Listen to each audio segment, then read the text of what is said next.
Audio Jungle.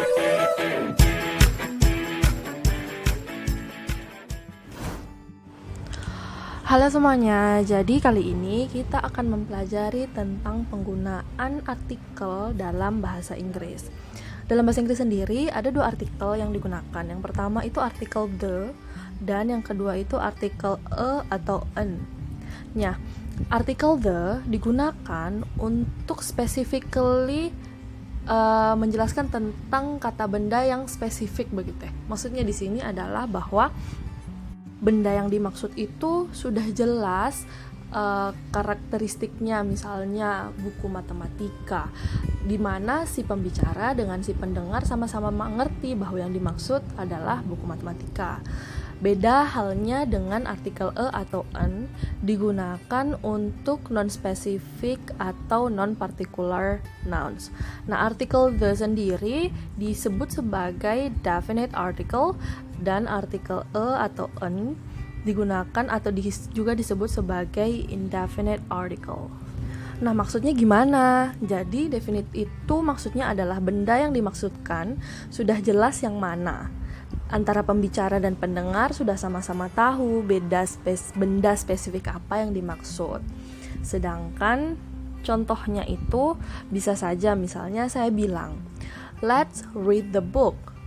The book di sini artinya bahwa the book-nya, si buku ini tuh sudah jelas, saya sama kamu sama-sama tahu, misalnya kita mau baca buku sejarah kayak gitu. Sedangkan kalau saya bilang let's read a book, artinya saya cuma sekedar bilang bahwa ayo baca buku, tapi saya tidak secara spesifik menjelaskan buku apa, hanya untuk membaca buku saja. Seperti itu. Saya akan menjelaskan tentang indefinite articles, yaitu a dan an. A dan an mengindikasikan bahwa kata benda yang di belakang a dan an ini merupakan sifatnya indefinite atau tidak terspesifik, referring to any member of a group.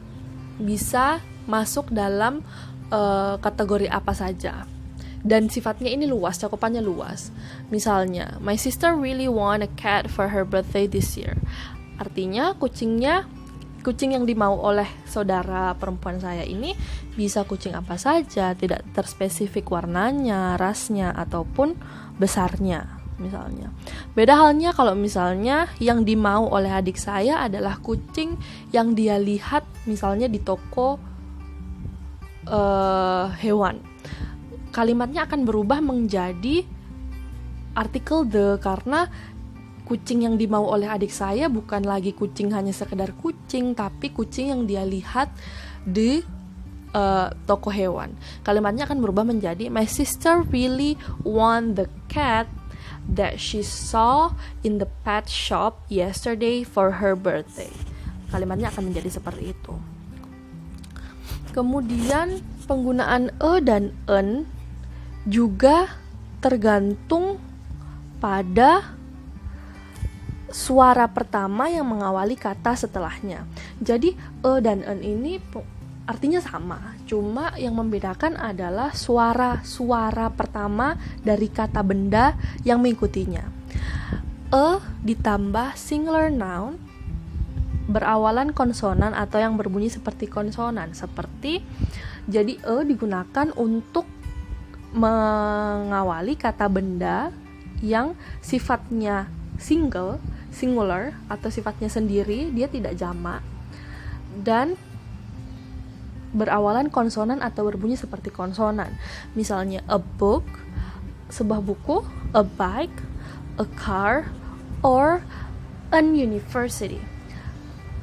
Kenapa dia dalam university ini dia tidak menggunakan an? Karena meskipun huruf awalannya adalah huruf vokal university, tapi cara pembacaannya yaitu university. Jadi dia akan menggunakan awalan a instead of an karena bunyi suara pertama dari kata benda tersebut adalah bunyi konsonan. Kemudian untuk penggunaan an sendiri sama dengan penggunaan a, yaitu ditambah dengan singular noun atau kata benda tunggal, jadi bendanya cuma satu, yang berawalan huruf vokal atau huruf H, huruf H yang disenyapkan. Seperti an apple, sebuah apel, an idiot, seorang yang bodoh, an orphan, seorang yatim piatu, atau an hour. Jadi an hour, bunyi huruf H sendiri kan bisa berupa-rupa. Nah, dalam kasus ini huruf H itu ada yang disenyapkan dan ada yang tidak disenyapkan. Nah, untuk huruf H yang disenyapkan, maka untuk penggunaan E atau N-nya dia akan menggunakan awalan N karena bunyi yang dihasilkan yaitu bunyi huruf vokal. Hour, an hour, 1 jam. Meskipun tulisannya an hour, tapi cara bacanya yaitu an hour. Definite article yang di sini adalah the. Jadi artikel the ini digunakan sebelum singular and plural nouns. Artinya dia diletakkan di depan kata benda. Sifatnya bisa singular atau tunggal, and plural atau jamak, dan benda tersebut haruslah spesifik atau particular, yaitu bendanya itu jelas dan clear yang mana yang dimaksud. Misalnya, I want to buy the blue pillowcase that you showed me yesterday. Jadi, saya ingin membeli sarung bantal berwarna biru yang kamu tunjukkan kepada saya kemarin. Jadi di sini yang dimaksudkan itu bendanya jelas. Bendanya yang mana? Yaitu bendanya itu spesifik, yaitu sarung bantal warna biru yang ditunjukkan kemarin. Tidak mau yang lain. Okay, maybe there's another sarung bantal, tapi yang dimau itu yang dia lihat kemarin, yang warna biru, kayak gitu. Another difference that you need to know about artikel the dan artikel e atau n, yaitu untuk artikel e dan n, dia digunakan untuk countable nouns, artinya benda-benda yang bisa dihitung, seperti buku, sepatu, papan tulis, bisa dihitung sifatnya. Sedangkan uncountable noun, dia akan menggunakan artikel the. Uncountable itu accountable and uncountable itu apa? Yaitu countable itu kata benda yang bisa dihitung, uncountable itu kata benda yang tidak bisa dihitung. Kenapa tidak bisa dihitung? Misalnya dia kayak gula pasir, like it's impossible for us to count berapa butir gula pasir yang di dalamnya, kecuali kayak misalnya dia udah dalam hitungan 1 kilo. Tapi kalau bendanya cuma kecil-kecil, misalnya pasir, gula pasir, garam, kayak that kind of thing, itu disebut sebagai uncountable noun.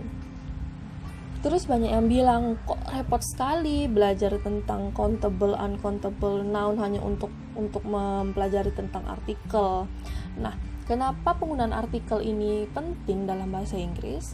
Karena artikel ini kayak mengindikasikan bahwa kata benda yang dimaksudkan dalam sebuah kalimat itu spesifik atau enggak, atau kayak misalnya jadi dia tuh sifatnya penting karena dia kayak meskipun dia cuma pelengkap, tapi kalau misalnya salah penggunaan, maka kalimat yang dihasilkan pun akan terdengar sangat beda, sangat aneh untuk didengar, terutama bagi English speaker atau orang-orang pembicara bahasa Inggris.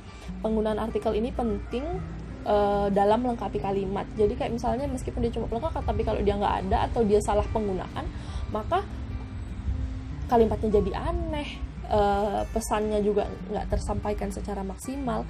That is why it is really important, even though it is simple thing. Ini simple, tapi agak rumit kalau sampai salah penggunaan.